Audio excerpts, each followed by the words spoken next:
Pernah kepikiran nggak sih, gimana ya cara yang paling realistis buat dapetin 100 juta rupiah pertama? Nah, di sini kita bakal bedah tuntas peta jalannya, langkah demi langkah berdasarkan wawasan para ahli. Yuk kita mulai.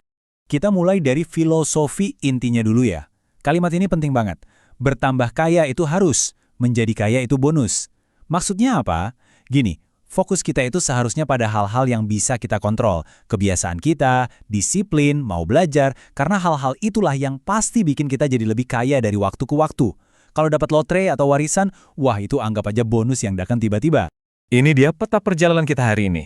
Pertama, kita benerin dulu pola pikirnya. Terus kita bangun fondasi 50 juta pertama. Setelah itu, baru kita ngomongin investasi, pahami tujuan akhirnya apa, dan terakhir, kita bahas satu harga yang sering dilupain orang. Oke, kita masuk ke langkah pertama, yang jadi fondasi dari segalanya, pola pikir. Yap, sebelum ngomongin angka-angka, kita harus benerin dulu cara kita mandang uang dan kekayaan. Ini benar-benar langkah paling krusial. Coba deh lihat perbedaannya di sini. Di sebelah kiri, bertambah kaya itu kayak kita lagi nyiram tanaman. Sesuatu yang kita lakuin secara konsisten, bisa kita kontrol. Nah, di kanan, menjadi kaya itu digambarin kayak dapat hadiah dari langit. Jadi, filosofinya simple, fokus aja nyiram tanaman setiap hari. Kalau nanti ada hadiah jatuh dari langit, yaitu bonus namanya.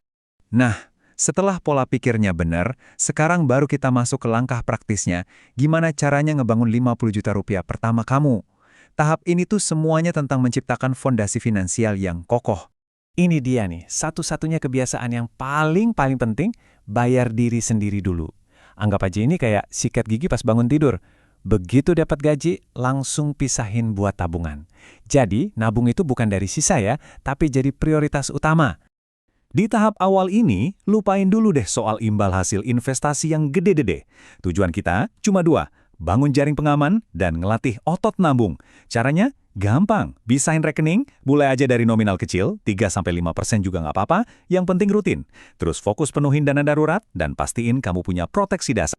Jadi apa sih dana darurat itu? Gampangnya ini tuh jaring pengaman finansial kamu. Kalau amit-amit penghasilan utama berhenti. Cara ngitungnya juga simpel kok. Kalau kamu masih single, siapin 3-4 kali pengeluaran bulanan. Tapi kalau kamu generasi sandwich yang nanggung banyak orang, targetin 6-8 kali pengeluaran. Ingat ya, patokannya itu kali pengeluaran bulanan, bukan gaji kamu. Selamat kalau kamu udah punya fondasi yang kokoh dan dana darurat, artinya kamu udah mencapai stabilitas finansial.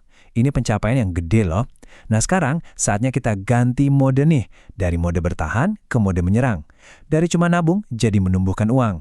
Perjalanan investasi kamu tuh harusnya kayak gini, naik tangga pelan-pelan. Kenapa? Soalnya, kalau langsung loncat ke resiko tinggi tanpa pengalaman, itu sama aja kayak mau lari maraton tapi nggak pernah latihan. Jadi, mulailah dari yang aman dulu, kayak reksadana pasar uang. Tujuannya buat ngebangun kebiasaan dan pemahaman. Nanti, seiring modal dan rasa percaya diri kamu tumbuh, baru deh mulai naik resiko yang lebih tinggi. Wah, udah mulai tertarik sama saham nih. Bagus. Tapi tunggu dulu, sebelum kamu ngeklik tombol beli, ada 3 hal penting banget yang harus kamu pahami dulu, biar kamu nggak cuma ikut-ikutan terus malah rugi. Pertama, kenali diri kamu sendiri. Kalau kerjaan utama kamu misalnya dokter, ya jangan coba-coba niru strateginya full-time trader, beda dunianya. Kedua, fokus ke modal. Percaya deh, untung 10% dari 100 juta itu jauh lebih berasa daripada untung 50% dari 1 juta. Jadi, gedein dulu pohonnya. Terakhir, bikin semuanya simpel. Mulai aja dari investasi di perusahaan-perusahaan besar yang produknya kamu pakai setiap hari. Itu seringkali jadi awal yang paling baik. Oke, kita udah ngebahas langkah-langkahnya, tapi sebenarnya buat apa sih semua disiplin dan kerja keras ini? Apa tujuan akhirnya? Nah, ini dia tujuan utamanya, kebebasan finansial. Coba bayangin sebuah kondisi di mana duit dari investasi kamu udah cukup buat bayar semua tagihan plus gaya hidup kamu. Ini bukan soal harus punya mobil sport ya, tapi soal punya pilihan. Pilihan untuk kerja karena kamu mau, bukan karena kamu harus.